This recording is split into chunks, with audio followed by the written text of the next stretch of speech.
ఈరోజు కేంద్ర ప్రభుత్వ బడ్జెట్ తీరు చూస్తుంటే వాళ్ళు తెలంగాణకు ఎంత అన్యాయంగా వ్యవహరిస్తున్నారో తెలంగాణ ప్రజలు అర్థం చేసుకోవాలి. పొలోమని ఎంపీ ఎలక్షన్లలో వాళ్ళు ఏదో అద్భుతాలు చేస్తున్నారు, వాళ్ళు ఏదో దేశాన్ని కాపాడుతున్నారు, వాళ్ళు ఏదో ఇంకేదో కాపాడుతున్నారు అని చెప్పేసి అని అపోహలకు పోయి అబద్ధాలను నమ్మి 8 మంది ఎంపీ సీట్లను గెలిపించిండ్రు.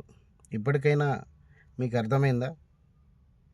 ఉత్తర భారతదేశ పాలకుల యొక్క తీరు అర్థమైందా? ఇంత చిన్న చూప తెలంగాణ రాష్ట్రం అంటే.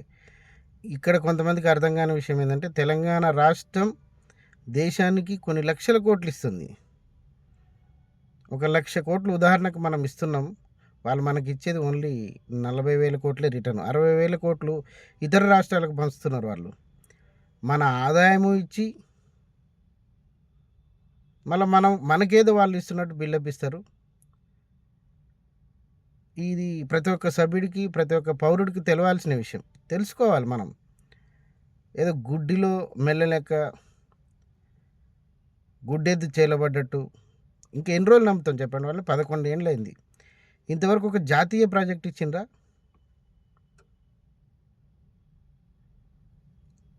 ఏం తెలంగాణకు వివక్ష ఎందుకు? ఎందుకంటే తెలంగాణ ప్రజలు సెంటిమెంటల్ ఫూల్స్. సెంటిమెంట్ నమ్ముతాం మనం.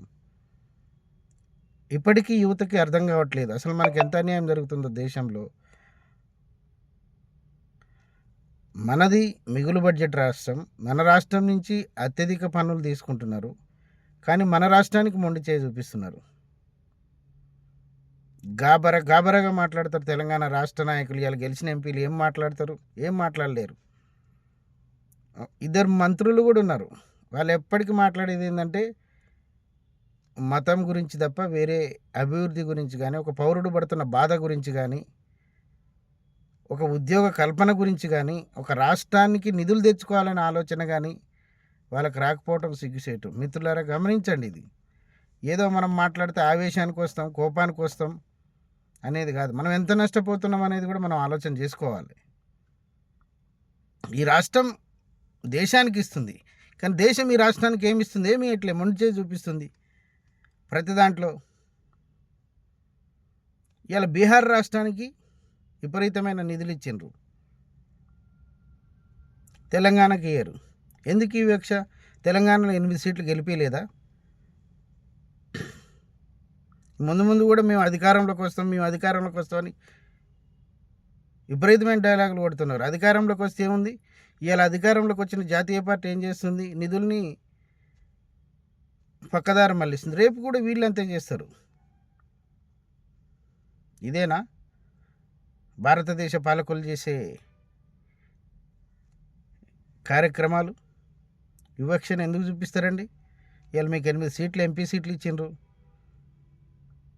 ఎందుకు తెలంగాణని అన్యాయం చేస్తారు? ఏ ఒక్క రోజున తెలంగాణకు ఒక మెడికల్ కాలేజ్ కానీ, ఒక యూనివర్సిటీ కానీ, ఒక ప్రాజెక్టుకు జాతీయ హోదా కానీ ఇచ్చిండ్రా? ఏమి ఇయ్యరు. ఇంకా ముందు కూడా ఇవ్వబోరు. కానీ వీళ్ళకు ప్రజలే తగిన బుద్ధి చెప్తారు. కేవలం ఒక మనిషి బతకాలంటే ప్రామాణికం మతం కాదు, ఒక మనిషి బతకాలంటే ప్రామాణికం కులం కాదు, ఒక మనిషి బ్రతకాలంటే ప్రామాణికం మానవత్వం, అభివృద్ధి. ఈ వెనుకబడిన కులాలను ముందుకు తీసుకుపోవటం, ఉద్యోగ కల్పన, ఉపాధి కల్పన, ప్రాజెక్టులు, కంపెనీలు, ఇవన్నీ ఉంటేనే ఒక మనిషి బతకగలుగుతాడు. కానీ ఇవన్నీ మన జనానికి కూడా మొన్నటిదాకా అర్థం కాలేదు, అవసరం కూడా లేదు. కానీ ఇలా అర్థమవుతుంది ఒక్కొక్కరికి. ఎందుకంటే చెడు చాలా స్పీడ్గా స్ప్రెడ్ అవుతుంది. మంచి అనేది కొంత నష్టం జరిగిన తర్వాత అర్థం చేసుకుంటారు. మిత్రులందరూ ఇది గమనించి 2 జాతీయ పార్టీలు మన రాష్ట్రానికి చేస్తున్న అన్యాయాన్ని అందరూ కూడా గుర్తించాలని కోరుకుంటూ అందరికీ నా యొక్క హృదయపూర్వక నమస్కారములు.